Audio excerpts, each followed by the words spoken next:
I've been looking at some of the broader international coverage of the Amsterdam incidents, some of them by the Jewish press, some of them by horrified independent press in France, in Istanbul, and all of them looking at the doctoring, the re-editing of the Sky media coverage, particularly the Twitter post. I'll play you the initial Twitter post, which is here. Amsterdam. Violence in Amsterdam left at least 5 people injured and dozens have been arrested. But what happened? Supporters of Israeli football club Maccabi Tel Aviv arrived in Amsterdam ahead of their UEFA Europa League match against Amsterdam club Ajax. On Wednesday, social media videos verified by Sky News show Maccabi Tel Aviv fans tearing down Palestinian flags from outside of homes. Other social media videos appeared to show residents chasing Maccabi Tel Aviv fans. On Thursday, just before the game, crowds of Maccabi fans were filmed singing racist and anti-Arab songs. While a pro-Palestinian demonstration had been banned by the mayor over fears there would be clashes.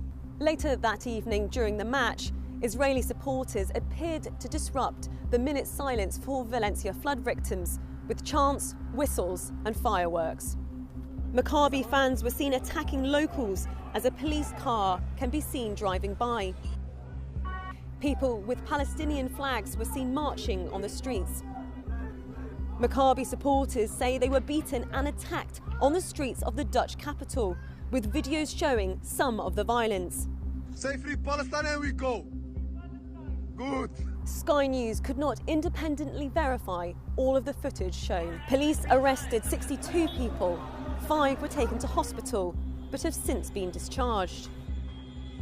Israeli far-right ultras are notorious for their racism and physical violence. Dutch, Israeli and British leaders denounced the attacks as anti-Semitic and even referred to it as a pogrom. But their statements failed to mention the assaults by the Israeli hooligans against Dutch citizens. And I'm also going to play you the re-edit, which is here. Violence in Amsterdam left at least 5 people injured and dozens have been arrested. But what happened? Everything should be done to track down and prosecute the perpetrators. This is simply anti-Semitic violence against Israelis that actually defies description. Supporters of Israeli football club Maccabi Tel Aviv arrived in Amsterdam ahead of their UEFA Europa League match against Amsterdam club Ajax. On Wednesday, social media videos verified by Sky News show 3 men tearing down Palestinian flags from outside of homes. A second Palestinian flag was pulled down from a building in a clip verified by Sky News. Another video uploaded to social media shows a man being chased through the street with a caption that reads, "Watch and enjoy 6 Zionists chased away, free Palestine." On Thursday, just before the game, crowds of Maccabi fans were filmed singing racist and anti-Arab songs. On that same evening, a pro-Palestine demonstration took place at the Anton de Compline Square after authorities banned organisers from holding it outside the arena. Later that evening during the match, Israeli supporters appeared to disrupt the minute silence for Valencia flood victims with chants, whistles and fireworks. A video posted on social media shows a large group of hooded men dressed in black running down the street and striking people at random. But I want to make clear, we are used in Amsterdam that there can be tensions. There are many demonstrations and protests, and we are always prepared for them. And of course, they are related to the situation in the Middle East and the ongoing war in Israel and Palestine. But what happened last night is not a protest. It has nothing to do with protest or demonstration. It was crime. People with Palestinian flags were seen marching on the streets. Maccabi supporters say they were beaten and attacked on the streets of the Dutch capital. It's the same feeling that I felt in the morning of the 7th of October.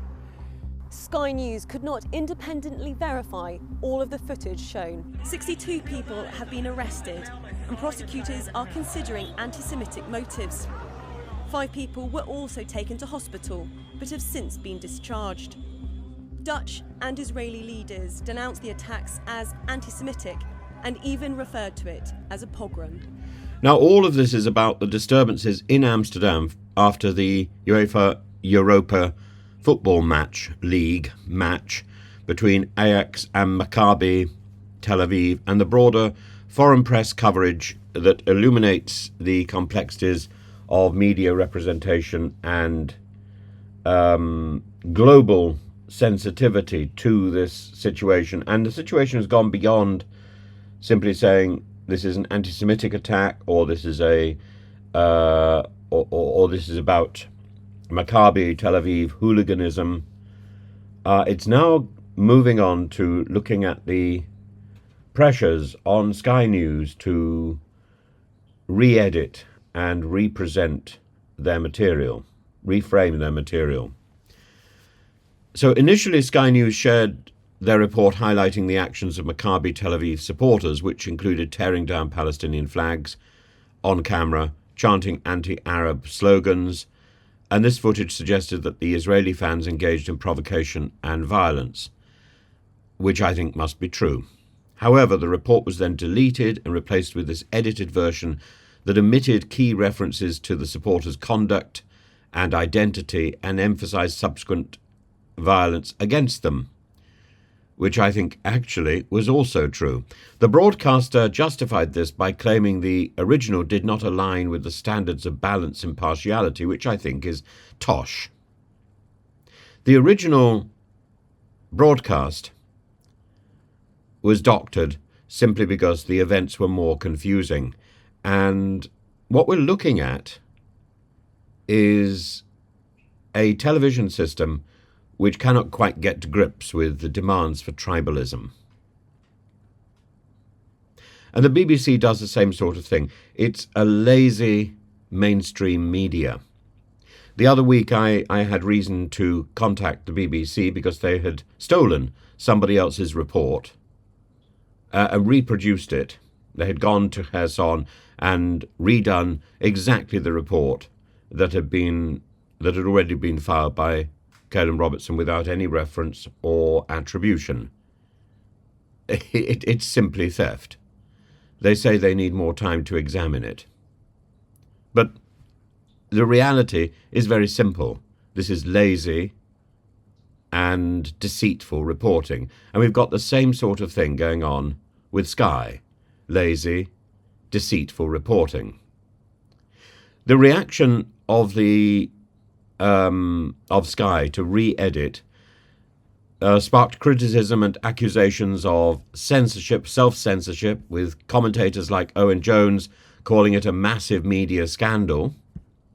He's right, and emphasising that the deletions suggested undue influence from pro-Israeli groups. The initial video documented scenes of hooliganism, including vandalism and attacks by bystanders, raising questions about selective reporting and editorial decisions that shift the narrative focus.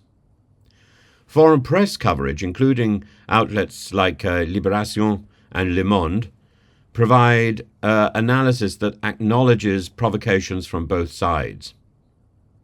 This isn't one of those situations where you say, oh, well, both sides were doing bad. Yes, both sides were. But there is a difference, and that's the problem. I think the Dutch authorities have behaved correctly. The Dutch Prime Minister and the local officials condemned the violence against Israeli supporters, portraying it as anti-Semitic. However, social media reactions and investigative commentary highlighted that initial provocations by Maccabi supporters were downplayed in subsequent coverage, fueling accusations of bias. But there were initial provocations by Maccabi's supporters, that cannot be denied. The Maccabi supporters acted like hooligans, and their behaviour was appalling. But nothing justifies the anti-Semitic riot that took place afterwards and that went on, that continued, and that has spread to Berlin. It seemed to have also spread to Antwerp, and there was and there were photographs and footage from Antwerp. The timing and the handling of the report, juxtaposed with reactions from politicians like UK Foreign Secretary David Lammy, Prime Minister Keir Starmer, who unequivocally condemned the attacks as anti-Semitic without mentioning the prior incidents, underscored the polarised responses to media portrayal of the events. But there is no doubt that there was also hooliganism in the stadium and before the Maccabi fans got to the stadium. The portrayal of events like the Amsterdam violence, along with the repurposing of earlier attacks such as the incident that I mentioned in Antwerp, there's a photograph here, and this is a photograph from an anti-Semitic event that took place 2 weeks prior to the Amsterdam violence, reflects broader concerns about narratives that can either amplify or obscure what is actually a complex assembly of tension involving Israel, its supporters and its detractors. In essence, this case illustrates how the dynamics of modern reporting, often lazy, often dependent on sources and fixers who already have skin in the game, the editing of content for balance, the obsession with impartiality, which is not impartiality, it's about editorial judgment, and pandering to the tribal base that news channels believe their followers inhabit, the political responses that the media elicits shape public perception. They influence discourse, and they highlight the challenges media outlets face when reporting on highly sensitive and contentious global issues, but they also highlight the laziness of these media outlets, Sky, the BBC, and so on. There have been so many very interesting articles that have been published, and I'm absolutely fascinated. There was a piece from Serdar Dinçel in Istanbul,